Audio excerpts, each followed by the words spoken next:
Bueno, pues buenas tardes a todos.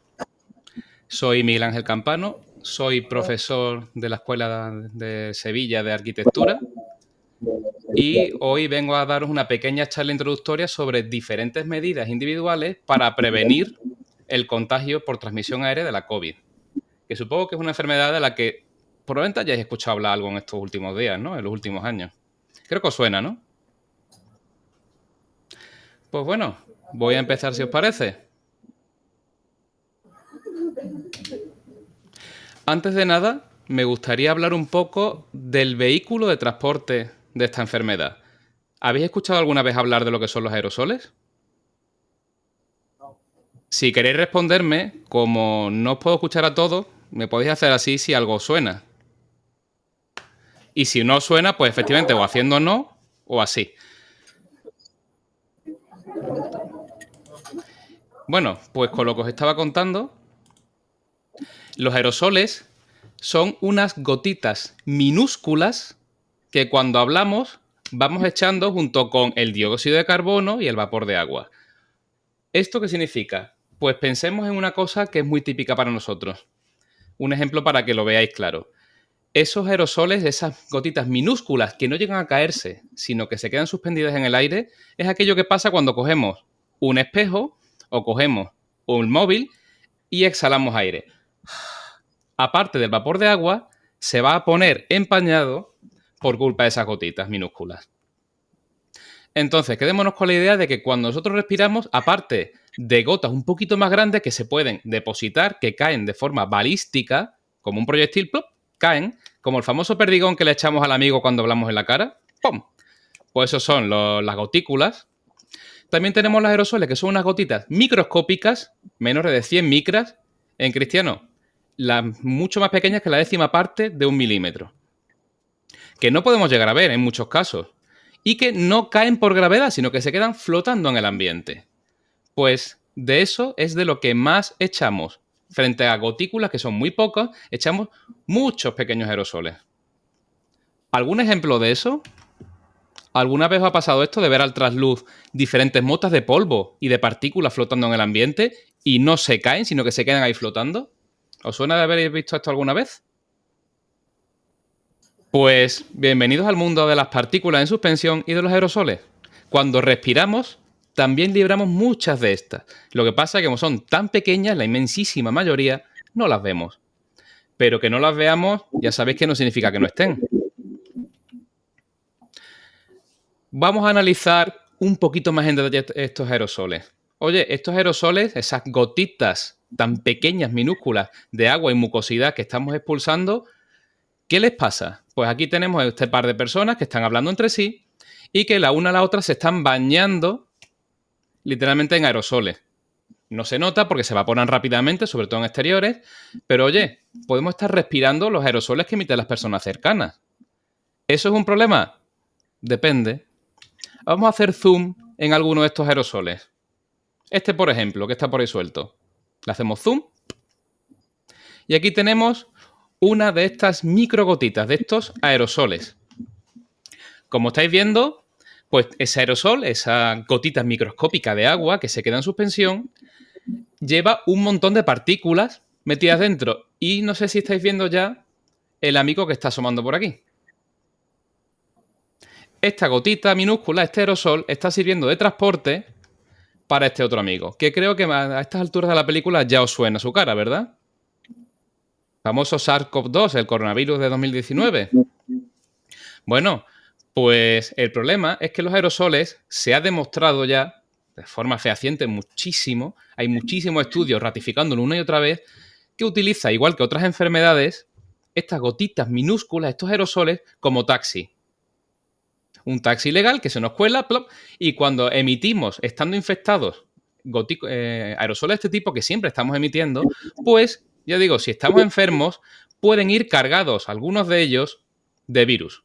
¿Y qué pasa? Pues que si estamos emitiendo estos aerosoles, las personas cercanas y sobre todo las personas que estén en habitaciones cerradas pueden llegar a respirarlos. Y entonces cuando el virus ya ¡pum!, a nuestros pulmones. Ese es el problema que tenemos. ¿Alguna duda con esto que acabo de contar? ¿Entendéis lo que es el concepto de aerosol? Esa microscópica gotita que hace de taxi ilegal para los virus. Voy a poner otro ejemplo.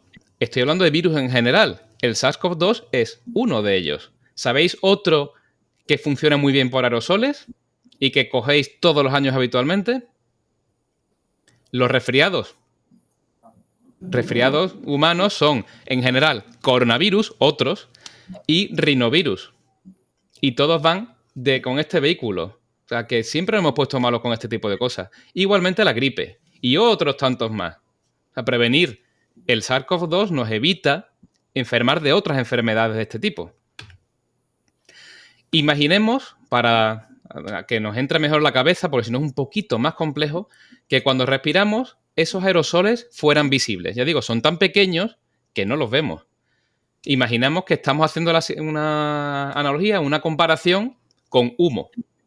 Estamos fumando, no fuméis, que es malo.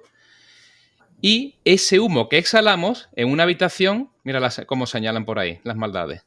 Bueno, ese humo que se está exhalando se puede llegar a ver. Pues como veis, al exhalar bocanadas, podemos ver cómo llega a cierta distancia en función de si hablamos flojito, si solo estamos respirando o estamos gritando. Con el tiempo, como veis, se va dispersando poco a poco. En el caso de los aerosoles es parecido, se va evaporando, van perdiendo fuerza hasta que se disipan. En exteriores. Sin embargo, en interiores, pensad en un camarote como el de los hermanos Marx, en el que la gente está fumando. Si seguimos fumando en un espacio cerrado, al final, el que esté en la otra punta, ¿pensáis que olerá a tabaco o no? Imagina vuestra aula. Estáis fumando en un único punto de la sala. Si está todo cerrado, al cabo de una hora, ¿todo el mundo le olerá el pelo y la ropa a tabaco? ¿Qué pensáis? Me temo que sí, ¿verdad? Pues lo mismo pasa con los aerosoles. Si estamos en un espacio cerrado como vuestra aula y alguien está infectado de SARS-CoV-2 o de la enfermedad que sea de transmisión aérea, tarde o temprano el recinto se va a ir llenando de aerosoles infectivos. Con lo cual, es posible que alguien que esté en la última fila, frente a la primera donde estaba el infectado, ¡pum!, se lleve un premio de regalo para casa. Ese es el problema de la transmisión por aerosoles. Oye, entonces, si me puedo contagiar mediante aerosoles, ¿importa la distancia? Importar importa, puesto que, como veis, la nube que yo he hecho es mucho más amplia cerquita. Por eso nos han insistido tanto con que hay que tomar un poquito de distancia interpersonal, 1,5 metros, 2. En interiores ayuda, pero no es definitorio, porque el recinto se irá llenando poco a poco. Sin embargo, en exteriores es muy claro, porque el aire en movimiento se llevará, arrastrará, diluirá esos aerosoles. Igualmente, pensad en el caso de la mascarilla. Si yo me pongo una mascarilla, que después hablaremos de lo bueno o lo mala que es, por muy bien que la selle, y habitualmente no se suele llevar sellada, como estáis viendo en esta imagen, el humo que exhalamos, esos aerosoles, se escapan por todas partes. De hecho, ninguna mascarilla quirúrgica ajusta, salvo que le pongas un accesorio especial. Con lo cual, tanto echas como metes para adentro al menos la mitad del aire que pasa. Por ello, ¿qué se recomienda desde los diferentes expertos y organismos científicos y sanitarios? Trabajar a capas. Esta estrategia se llama de queso suizo. La analogía está clara, porque tenemos un montón de lonchitas que, por desgracia, como el queso suizo, no son perfectas, tienen agujeritos. Al queso suizo solo da cierta gracia, así se oxigena. En el caso de los virus, no es tan agradable. Entonces, si solo tenemos una o dos capas, es posible que tengamos un escape vírico y que terminemos infectándonos. Si tenemos múltiples capas, pues alguna parará. Si falla la primera o la segunda, la tercera puede ser que pare, y si no, la cuarta. Pues de estas diferentes capas que tenéis aquí en la imagen, os voy a ir hablando a lo largo de la charlita. Pero tened en cuenta que no hablaré en la charla, por ejemplo, de las vacunas, que es una de las principales capas y últimas de protección. Digamos que la vacuna sirve para cuando todo lo demás ha fallado. Ya estoy expuesto a una atmósfera con carga vírica, rodeado de infectados, he inhalado un montón de aire contaminado y además en una concentración bastante alta. Organismo, sálvame, que yo ya la he liado. Y las vacunas actuarán, probablemente nos protejan muy bien contra la enfermedad grave, pero no nos van a librar así como así de infectarnos. Algo harán, pero no nos van a proteger del todo. Y sobre todo, no nos van a proteger de contagiar a otras personas si nosotros nos infectamos. Entonces, las vacunas son muy buenas, pero no lo confiemos todo a las vacunas. Es la última línea de defensa. Como eso, todas las estrategias en prevención de riesgo, cuando estudiéis la carrera, veréis que primero es prevenir y después ya es curar. Podemos empezar con una de las principales medidas. Para mi gusto, la mejor, puesto que es la que más protege. Otra cosa que sea muy incómoda. La mascarilla. La mascarilla no deja de ser un elemento de filtro, un tapiz muy tupido que ponemos al paso del aire. Y no lo ponemos pegadito a la cara. Esa mascarilla lo que hace es filtrar el paso del aire. Y si tenemos estos perdigones invisibles, estos aerosoles, estos taxis del virus, pues lo van a parar en grandísima medida. Es más, lo bueno es que paran los aerosoles y paran otras muchas más cosas. Por lo pronto ya no vamos a echarle perdigones al vecino. ¿Cuál es el problema de las mascarillas? Que como todos sabéis son molestas. Llevamos un trozo tapándonos la cara, nos dificulta el relacionarnos con otras personas, los oídos nos molestan un poquillo, ¿verdad? Pero es la medida más eficiente. Por eso, por ejemplo, al ir a hospitales y a espacios donde hay alto riesgo de contagio, es una buena práctica que los asiáticos llevan haciendo toda la vida, que es ponerse la mascarilla. Nosotros no lo hacíamos, le llamamos frikis. Bueno, pues los frikis tienen menos problemas que nosotros ahora mismo. Qué pena. Detalle, ¿qué mascarilla pensáis que es mejor? ¿La quirúrgica o la FFP2? Ninguna. La quirúrgica es la menos eficiente. ¿Por qué? Porque el tapiz que tiene, la densidad de malla que tiene para parar esas balas, esos aerosoles, es mucho menor. Tiene más agujeros, aunque sean microscópicos. Sin embargo, una FFP2 es más densa, para más. Entonces es capaz de retener mucho más cantidad de aerosoles. Otro detalle, como os dije antes, el ajuste. Si yo no me lo ajusto bien, con que haya un 2% de huequecitos por el perímetro, se me escapa más de la mitad del aire. Con lo cual, tanto sale muchísimo aire como entra muchísimo aire. Por eso es fundamental el ajuste. Por eso las FFP2, si se pone uno o una de ellas, que son muy buenas, hay que ajustarlas, ajustarse bien el puente de la nariz. Y no separársela. Si yo a alguien le estoy viendo los aletillas de la nariz cuando habla, llevar la mascarilla y no llevarla es lo mismo. Igualmente, si por aquí te estoy viendo los dientes, mal asunto, ¿verdad? Eso es un quitamultas. Os voy a poner un ejemplo de por qué filtra la mascarilla de nuevo con el ejemplo del humo. Vamos a coger este maniquí y vamos a hacer una simulación en la cual exhalamos humo con una densidad suficiente para verla, pero que pueda ser retenida por las mascarillas. A ver qué pasa.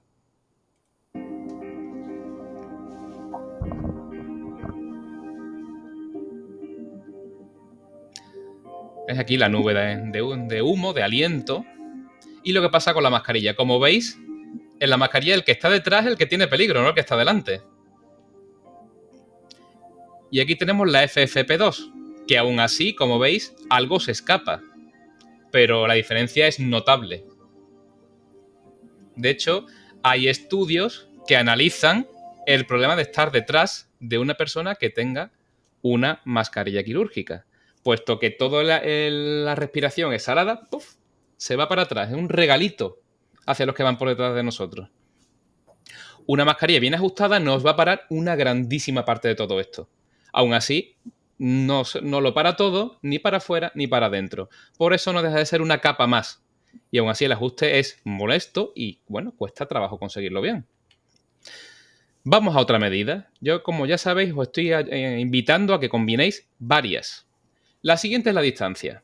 En exteriores es muy eficiente. Con una buena distancia entre mesas, por ejemplo, a la hora de comer, a la hora de pasear, pues podemos ir sin mascarilla. Si nos acercamos mucho, pongámonosla, no hay problema. Pero en interiores, por muy bueno que sea el interior, salvo que tengamos un nivel de ventilación tan bueno que sea como un exterior, que es muy difícil, lo normal es que nosotros vayamos respirando, exhalando, y si alguno de nosotros está infectado de la enfermedad que sea, en este caso de SARS-CoV-2, pues se irá llenando paulatinamente el recinto de aerosoles infectivos. ¿Y qué pasa? Pues que aunque yo esté a 6 metros o a 4 metros, el regalito me lo puedo llevar. Entonces, eso de, espérate, me voy a separar de ti y me quito la mascarilla para hablar en el aula. Tú mismo te expones a contagiarte si no lo estabas, y si lo estabas, pues bueno, puede ser que le dejes un regalito navideño a todos los compañeros que estén aquí. Es como los presentadores en televisión, me voy a quitar la mascarilla para hablar. Bueno, pues salvo que estés muy seguro de no estar contagiado, que no se puede estar, pues nada, así sube el riesgo. Así ha habido varios presentadores y varios compañeros de profesión míos que dan charlas que se han infectado. Cosas de la vida. Otro detalle, ¿alguna vez habéis visto mamparas en los comercios para protegernos del virus? Mercadona, en tiendas, ¿os suena de haberlas visto? Pues en general sirven para poco o nada. Pensadlo bien. Las mamparas paran, que es lo que teníamos al principio de la pandemia en mente todos, o casi todos, paraban gotitas, ¿verdad? ¡Pum! Uy, no me da el salivajo, ¡plam! Y te está protegiendo. ¿Qué pasa? Pensad el aire lo que hace. El aire se mueve libremente. Y si el aire mueve esos aerosoles, esos taxis, que haya una mampara le trae absolutamente sin cuidado. Con lo cual no nos está protegiendo de nada. Incluso si son mamparas bajas y hay alguien de pie, pueden ser contraproducentes, porque esta persona puede estar respirando y los aerosoles se pueden estar aquí acumulando. Donde está sentada la persona que, como decía el anuncio, se siente segura. Esa falsa sensación de seguridad. Entonces, las mamparas aportan muy poco, incluso pueden ser engañosas. Hay algunas situaciones en las que no son tan perjudiciales. Por ejemplo, si trabajas de cara al público y está en un espacio abierto, bueno, una mampara te puede ayudar a ese primer choque de aerosoles que estás exhalando. Como si fuera un tsunami, rompe y te para gran parte. Pero en un sitio cerrado completamente, sirve de poco. Incluso ya os digo que puede ser que se acumule lo más grande donde tú estás. ¿Qué os recomendaría yo? La mejor medida de todas, especialmente en Valladolid ahora en invierno, ¿verdad? Hacer las cosas al exterior, que no hace frío. Pues si conseguimos hacer las cosas al exterior, oye, a la hora de comer o de estar con los amigos, estoy en el parque. O como en una cafetería, un restaurante al exterior, aunque me pongan una de estas estufitas de gas. Pues así estoy minimizando mucho el riesgo.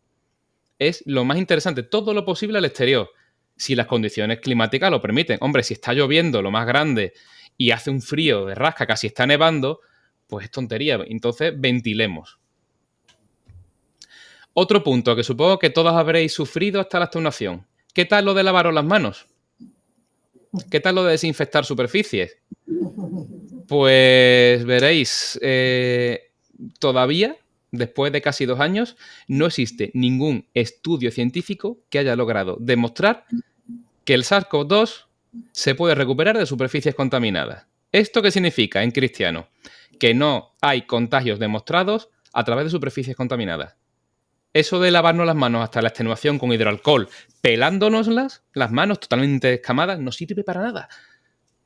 Igualmente, el desinfectar las superficies como locos, con lejía, incluso puede ser contraproducente. Puede ser malo, por exceso de inhalar químicos que pueden ser perjudiciales para nosotros. ¿Qué pasa? Yo sí recomiendo, igual que otros muchísimos expertos, el lavaros las manos de vez en cuando con agua y jabón, porque se llama higiene. Lavarse las manos después del servicio, antes de comer, es bueno, porque tenemos bacterias, tenemos hongos que sí podemos llevarnos en las manos y comérnoslos. Pero sin embargo, los virus, especialmente este tipo de virus, son muy delicados. Cuando decaen, cuando se pegan a superficies, se degradan muy rápido. Y es muy difícil recuperarlos que sigan siendo infectivos. Y por eso no existe ningún estudio, y creedme, no paran de buscarlos para demostrar que nos podemos contagiar por superficies. Entonces, mi recomendación, hidroalcohol, no. Os pela las manos, puede dar incluso reacciones alérgicas. Agua y jabón, sí, con moderación, de forma saludable. No os lavéis las manos cada 10 minutos. Si os hace ilusión, estupendo, pero os vais a cargar la película de grasa de la piel. Las manos antes de comer, de vez en cuando por higiene, y evitad tocaros ojos, nariz o boca, pero no por la COVID, sino en general. ¿Vale? Eso es importante tenerlo en cuenta. Entonces, todo lo de limpiar superficies, cuando veáis la típica imagen de alguien rociando con químicos las calles o a otras personas, teatro. Voy a hacerte sentir seguro, pero no tiene mayor interés. De hecho, puede ser malo puesto que lo que puede matar al virus en el aire o en partículas que estén depositadas, pensad de qué están hechos los virus. Están hechos de proteínas, ARN, lípidos. ¿Os suena todo eso de naturales? Entiendo que sí, ¿no? ¿De qué están hechas nuestras células? Proteínas, lípidos, ADN. Lo que rompe al virus nos puede perjudicar a nosotros. Entonces esas cosas hay que usarlas con mucha moderación. Si liberamos químicos al ambiente para desinfectar, también lo respiramos. De hecho, hay estudios que vinculan el uso excesivo de lejía con problemas de asma y pulmonares. Imaginad lo que nos ha hecho la pandemia con tanta lejía por todas partes. Entonces, como digo, moderadamente, por limpieza general, no nos pasemos. ¿Qué es lo que hay que hacer? Aparte de mascarillas, lo que tiene que venir, y esto sí para quedarse, es la ventilación. ¿Por qué? Porque la ventilación, el abrir las ventanas en general, que es lo que hacéis en las clases, es lo que nos permite mantener a valores razonables, a valores saludables, un montón de parámetros que son malos para nosotros. El primero son los virus, pero también están las bacterias, los hongos, elementos que por el mero hecho de estar todos juntos vamos liberando. Incluso algunos que están en suspensión. Por ejemplo, pensad una clase que huele a humedad. La humedad como olor no existe. Lo que estamos oliendo son partículas de esporas de hongos en suspensión, que expulsan esas esporas cuando el aire es propicio, hay mucha humedad. Entonces estamos vinculando el olor de humedad realmente con hongos. Imaginad lo buenos que son para los pulmones, como un besito de mamá en los pulmones. Entonces evitemos tener esa acumulación de hongos. Otra cosa que es negativa, la acumulación de gases y de dióxido de carbono. Después hablaremos de ello. Si estamos en un recinto ocupado y no ventilamos, sobre todo en invierno, ¿alguna vez os habéis fijado que las ventanas de las habitaciones se empañan, se llenan de agua? Como lo que pasa en el espejo del cuarto de baño cuando os ducháis. Pues eso es porque hay tanto vapor de agua en el ambiente que se condensa en nuestras ventanas, que están habitualmente en invierno mucho más frías. Nos está dejando muy claro la ventana que tenemos exceso de vapor de agua, que nos puede permitir tener mayor riesgo de contagio de otras enfermedades. Entonces, tenemos una serie de cosas que deberíamos quitarnos de en medio. Bueno, incluso otra cosa, el polvo de tiza. El polvo de tiza es malo para nuestros pulmones, se acumula ahí. Ventilar ayuda a disiparlo. Entonces, abrir las ventanas es la forma más barata y saludable de quitarnos ese problema. Y para ello, la estrategia es sencilla. Ventilación natural, cruzada, continua, distribuida y medida. ¿Por qué es la estrategia más sencilla? Pues como a todos nosotros nos encanta esto, es gratis. ¿Qué tal lleváis lo de gratis? A mí me encanta, a mí me ponen gratis al lado de algo y yo lo quiero. Entonces, con el tema de la ventilación, abrir un poquito la ventana, el esfuerzo es mover la mano. Oye, pues yo eso lo compro. Y es relativamente sencillo. Cuesta de nuevo abrir un poquito la ventana. ¡Oh, qué maravilla la tecnología! ¿Problemas que tiene? Bueno, que es variable. ¿Eso qué significa? Pues que a lo largo del tiempo y de los días y del año no es igual. Lo primero, dependemos muchísimo del viento. Pensad en vuestra casa. Los días que hace mucho viento, abriendo una chispita a la ventana, se ventila de sobra, el viento pega fuerte. Pero cuando no hay viento, el aire no se mueve. También depende mucho de la temperatura de fuera. ¿Por qué? Porque cuando la temperatura del exterior y del interior son muy parecidas, el aire no se mueve. Pero cuando hay mucha diferencia entre fuera y dentro, cuando fuera hace mucho frío, el aire se mueve muchísimo más. ¿Sabéis por qué? Por la estratificación. ¿Os suena eso? ¿El aire caliente sube y el aire frío baja? Cuando eso sucede, se generan corrientes de aire y entonces cuando se escapa el aire. Y eso nos ayuda muy bien a ventilar. Con ello, ¿qué os quiero decir? Pues que en invierno, gracias a que hace mucho frío fuera, hay que abrir la ventana poquito, porque entra la cantidad de aire justa. En verano hay que abrir mucho más. ¿Entendéis? Cuando os digan, abrir la ventana de par en par. No, no, no, no, no. En invierno, un poquito. ¿Cuánto? Un palmo en cada ventana. Ahora hablaremos de eso. ¿Todo es ventajoso? Bueno, el aire de la calle va a tener una serie de problemas.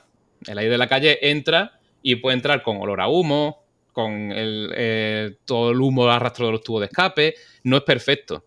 Igualmente entra la temperatura de la calle. ¿Qué tal lleváis a abrir las ventanas de par en par en Valladolid a las 9 de la mañana, en invierno? Estupendamente, ¿verdad? No gusta, ¿no? Por eso tiene una serie de desventajas. Y después, ¿qué tal cuando llueve? Abrir las ventanas de par en par.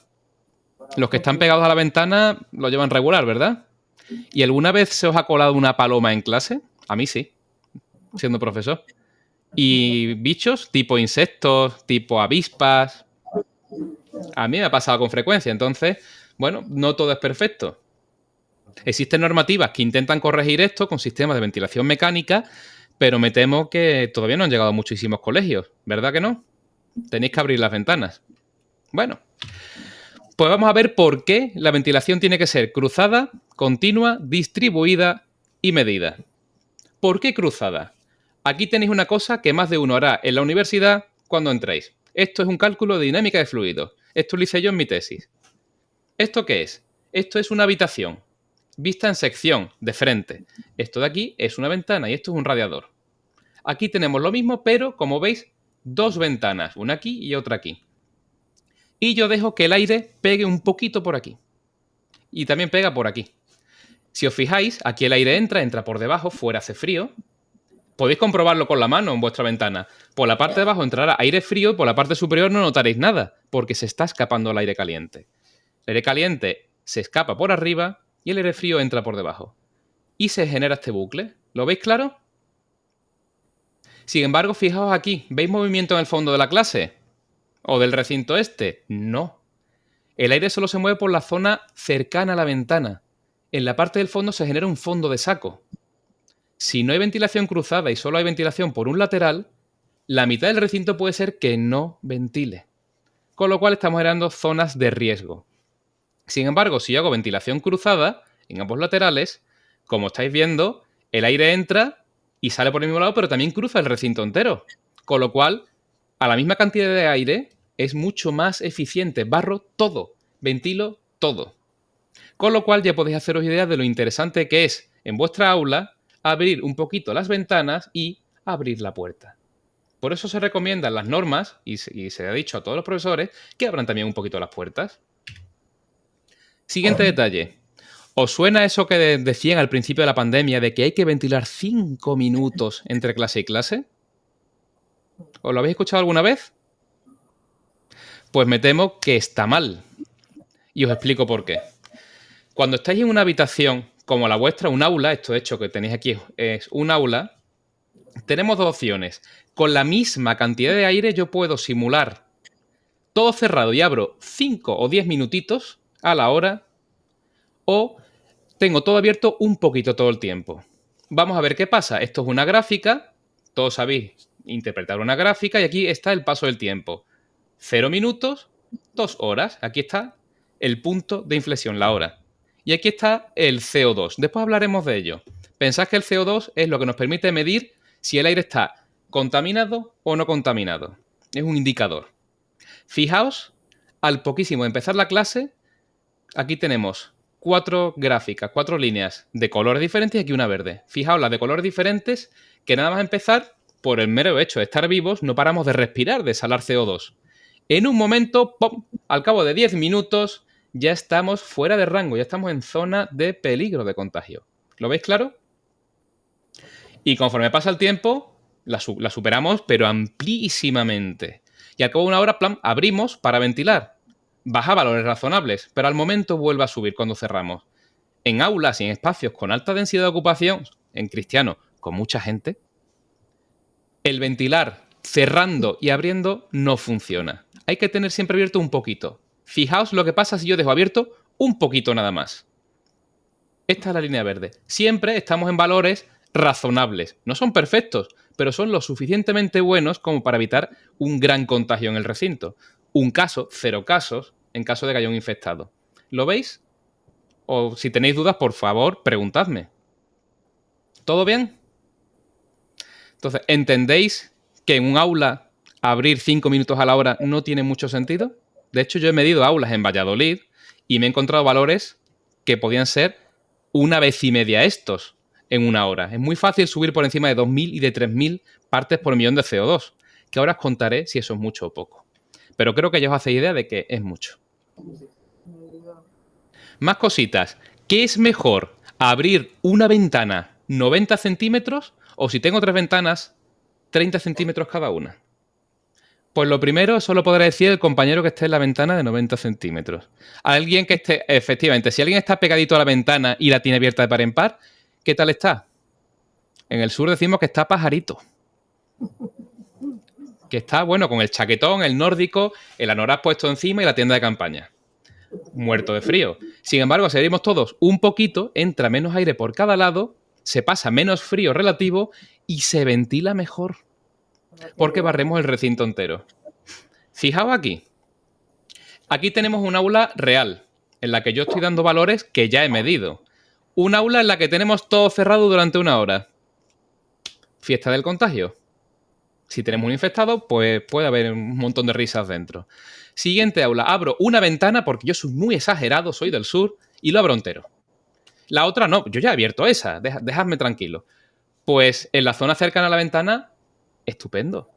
Pero en la zona más alejada, mal asunto, seguimos en valores altos. No tanto, hombre, no es tan malo, hemos mejorado, salvo este pobre mío que está aquí, que está muerto de frío, pero todavía se puede mejorar más. ¿Qué hacemos? Abrimos un poquito todas las ventanas y dejamos la puerta abierta. Y los valores pasan a ser mucho más razonables. Y los que están pegados a las ventanas no están muertos de frío, solo están semimuertos de frío. Entonces, todos salimos ganando.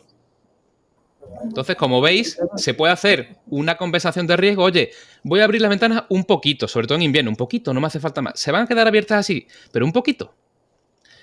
Y la puerta abierta. Y con eso se pasa frío relativo, no tanto, y ventilo bien de cara a no ponerme enfermo. Y eso me lleva al último punto del CCDM, continua, cruzada, distribuida y medida. ¿Cómo sabemos que ventilamos bien o ventilamos mal? Pues la respuesta es que no lo sé. Tengo un dedo y lo chupo así y miro a ver si pasa el aire. Yo no lo sé. Y me dedico a eso. ¿Qué es lo que hago? Evalúo mediante indicadores si las cosas van bien o mal. Y para ello tenemos el CO2, con aparatitos como este. Que aquí tengo. Tengo uno, bueno, tengo muchos. ¿Qué nos permite esto? Si yo mido el CO2, puedo saber si... Ah, sí, efectivamente. Además es de los buenos, ese funciona bien. Y estáis a 700, bravo. 705, ¿eh? Sí, está estupendo. Estáis en el límite de lo bueno, con lo cual es como tiene que estar en invierno, muy bien. Yo de todas formas lo pondría en la parte más alejada del aula, lejos de ventana, para ver qué está pasando de verdad. Ahí seguro que está mejor. El CO2 lo que nos permite evaluar es cuánto aire se ha respirado en el recinto. Si hay muchas personas en un recinto, están todas exhalando CO2. Es lo que pasa cuando uno está vivo, que hace el metabolismo, coge oxígeno e hidratos de carbono, los quema, ¡pum! Reacción de oxidación, para los que vayan por la parte de naturales, y estamos generando calor, que lo absorbemos en ATP, para los que vayan por la parte de naturales, y en ese calor, esa energía que almacenamos en ese ATP, también genera dióxido de carbono y vapor de agua. ¿Queremos el vapor de agua y el dióxido de carbono en nuestro cuerpo? No, lo echamos. También, si estamos más alterados, echaremos más, tendremos un metabolismo más acelerado. Si yo evalúo eso, puedo saber si ventilo bien o mal. Si fuera, siempre tenemos valores similares de CO2, suelen estar en torno a 400 partes por millón, 420 actualmente. El cambio climático se nota. Pues esas 420, si yo lo comparo con lo que hay dentro, puedo saber si se ha respirado mucho y no ventila, o si da igual lo que se respire, esto está bien ventilado. Por eso, vuestra profesora está midiendo el CO2 ahora mismo. Entonces, quedas con esa idea. Yo puedo evaluar el nivel del CO2 y de forma indirecta puedo evaluar la calidad ambiental. Y dentro de esta calidad ambiental es donde veo si hay un riesgo de concentración alta de virus o bajo. Que haya un CO2 alto, no obstante, no significa que os vayáis a poner todos malos. Porque puede ser que no haya nadie infectado. Estamos haciendo una cosa que se llama evaluación indirecta. Puede ser que sí, puede ser que no. Simplemente evaluamos riesgo. ¿Entendéis esa diferencia? Que un día estéis a los 2000 ppm y no os ponéis malos ninguno, es que a lo mejor no había nadie enfermo. Entonces es un indicador que nos permite evaluar las cosas como referencia. No nos da una seguridad total, pero es que os cuento un secreto. ¿Sabéis cuánto vale un analizador de partículas víricas? Un auténtico dineral. O sea, los sueldos de vuestros padres y el mío juntos y todo el dinero que echéis da igual, no lo podemos pagar. Y aparte sus reactivos, sus componentes que se gastan, los líquidos para entendernos, son carísimos. Entonces, de forma fiable y barata, ¿qué tenemos? Estos chismes. Los hay que valen 100 euros, 200, o sea, para un colegio o para un bar o una cafetería es asumible. Y podemos saber si hay mucho aire ya respirado y, por tanto, con posible carga vírica o no. ¿Qué valores se recomiendan? Pues en aulas, la normativa existente nos dice que 900 aproximadamente. Pero para la pandemia se ha bajado a nivel hospital, para entendernos. Se asume que 300 ppm por encima del nivel exterior es un límite saludable. ¿En cuánto estáis vosotros? 300 más 400, 700. ¿Estáis bien? ¿Se podría estar mejor? Sí, pero también se pasa un poquito más de frío. Ese nivel de 700 es adecuado. Si nos pasamos un poco a 800, vamos a corregir. Vamos a intentar meter medidas correctoras. En cristiano, ventilemos. Si tenéis curiosidad, esto que suele pasar a vuestra profesora, tenéis ahí referencia científica y no tan científica para darle un vistazo. Porque no me gusta colocar cosas sin explicar de dónde salen. Otro detalle. Una pregunta para los exámenes y para clase y para la futura selectividad. ¿Qué tal lleváis que yo os diga que existe una pastillita milagrosa que os hace 4 veces más inteligentes? ¿Os apetecería? Sí. No, preferimos suspender. YOLO, no. Pues esta pastillita se llama ventilar. ¿Por qué? Porque hay múltiples estudios que nos han dicho ya que el CO2 no solo nos indica si hay virus, contaminación y tal, es que si es alto, nos despistamos muchísimo más. Nos da somnolencia. Nos cuesta tomar decisiones. Nos aburrimos, en el fondo. Nos cuesta muchísimo concentrarnos. Cuando superamos los 1500 partes por millón. Un aula, si tiene las ventanas cerradas, se pone a 2000 o 3000 con pestañear. Imaginaos un examen en el cual estáis nerviosos y encima os cuesta concentraros, os perdéis, os cuesta tomar decisiones, pues todo eso, el CO2 nos perjudica muchísimo. Entonces, mi pregunta es, ¿queréis esa pastillita sobre todo para exámenes? No, dejadme tranquilo.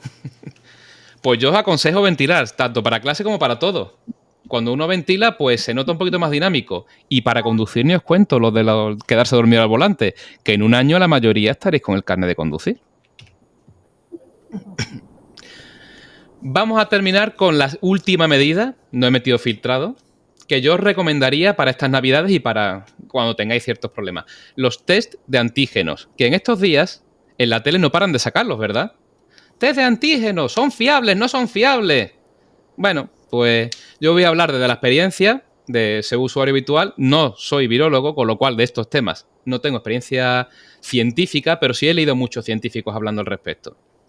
Estos test, que siempre tengo alguno a mano, de hecho tengo un cargamento en casa, aquí tenéis uno, mirad qué bonito, por supuesto negativo, son muy fáciles de hacer.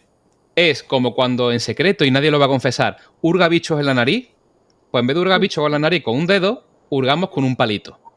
No hace falta penetrar mucho, 2 centímetros, hurgas, y después lo que salga lo metes en un vialcito, esperas un minuto, remueves un poquito y echas las gotitas en el agujerito que tenéis aquí. 3 gotitas. Y al cabo de un cuarto de hora sabemos lo que pasa. Más de una vez se ha dicho que estos test pueden mostrar que tienes cualquier virus. No. Son específicos del SARS-CoV-2, al 99,8% como poco. ¿Son poco fiables? El menos fiable del mercado actualmente, de tercera generación, entre segunda y tercera, tienen un 95% de efectividad. Yo me los he hecho el 99,5%. O sea, son bastante fiables. Pero, no obstante, pueden fallar. Y tienen un detalle. No son test que detecten que tú tienes el virus o no. Puede ser que lo tengas. Detectan si tienes suficientes virus como para contagiar al resto de personas. Yo les llamaría más bien test de infección. Si contagias o no contagias. Ahora os explicaré por qué. ¿Cómo funcionan? Pues aquí lo que tenemos es una tira que es sensible tanto a proteínas humanas habituales como a la proteína del SARS-CoV-2, a una de las espiguitas, de las spikes que tiene el virus en su superficie, de los pinchitos. No al de la vacuna, a otra, a la N. no la S. Si detecta alguna de ellas, reacciona y la tirita se pone roja. Si no, pues no tienes carga vírica suficiente. Por lo tanto, estos test son válidos tanto para sintomáticos como para asintomáticos. El test no entiende de si tú tienes síntomas, entiende de si tienes carga vírica suficiente para contagiar a los demás. ¿Vale? Por si lo veis en la tele, pensad el tema de lo que significa lo de la carga vírica.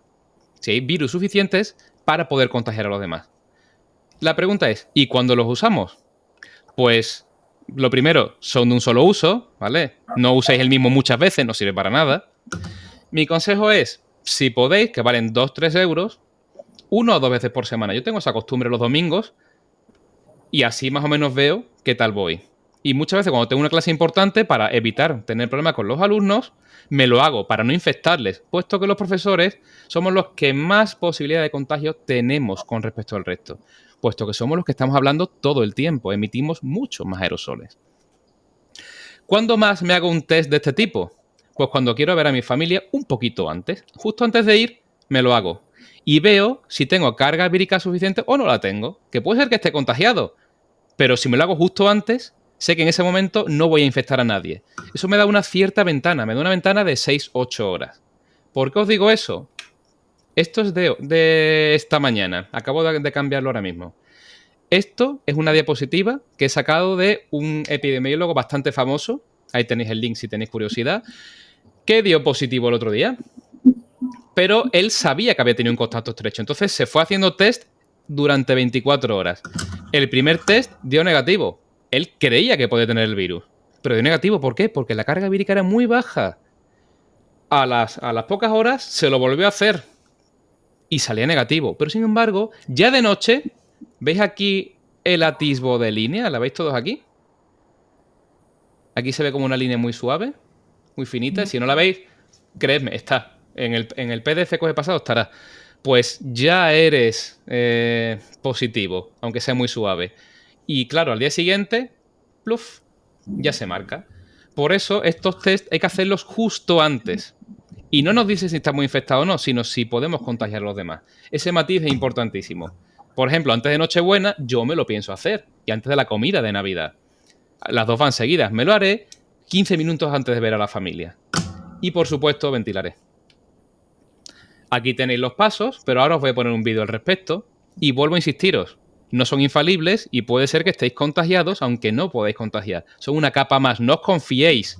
El problema que hemos visto en muchos brotes es que todo el mundo se ha hecho test 48 horas antes, soy invulnerable, fiesta, fiesta.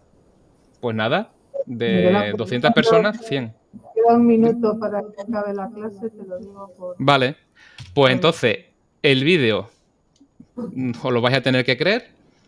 Básicamente, os he explicado cómo funciona la prueba, 2 líneas contagiado, una línea de control negativo, y si sale la línea de contagio pero no la de control, está mal hecho. El vídeo me lo salto y mi recomendación, todo lo que podáis como conclusión, hacer al aire libre, hacedlo. Si estáis al aire libre y distanciados, no os preocupéis con la mascarilla. Que no hay distancia, poned la mascarilla y sin problema. Y si estáis en interiores, la mascarilla que no se olvide. Y si podéis, test de antígeno. Pero sobre todo, ventilad y de forma cruzada. Si vosotros tenéis cuidado con vosotros mismos, estáis cuidando al resto, sobre todo a vuestra familia, y rompéis la transmisión. Y si tenéis curiosidad para ver todo lo que os estoy contando, aquí tenéis una herramienta que hemos desarrollado para el tema de contagio de virus, por si queréis apuntarla. Podéis entrar y podéis evaluar de forma muy sencilla situaciones de riesgo, incluso al aula. También la cena de Navidad. De hecho, todo eso está ya en prensa publicado. Esto salió en Antena 3, no voy a extender con la noticia. Y acordaos, la ventilación ha venido para quedarse puesto que hay mucho más virus aparte del SARS-CoV-2. Y aparte tenemos alergias, problemas de respiración y el rendimiento nos baja. Así que recordad, ventilad y cuando tengáis un encuentro con quien sea, acostumbraos a un test de antígeno. Y la mascarilla, que no se olvide. Y por mi parte, nada más. ¿Tenéis alguna pregunta? Muchísimas gracias. La pregunta es, quiero irme de aquí ya, por favor. Nos ha echado el tiempo encima y ya ha tocado el timbre. Vale. Pues bueno, espero que haya sido de utilidad. Sí, muchas gracias. De nada. Hasta luego.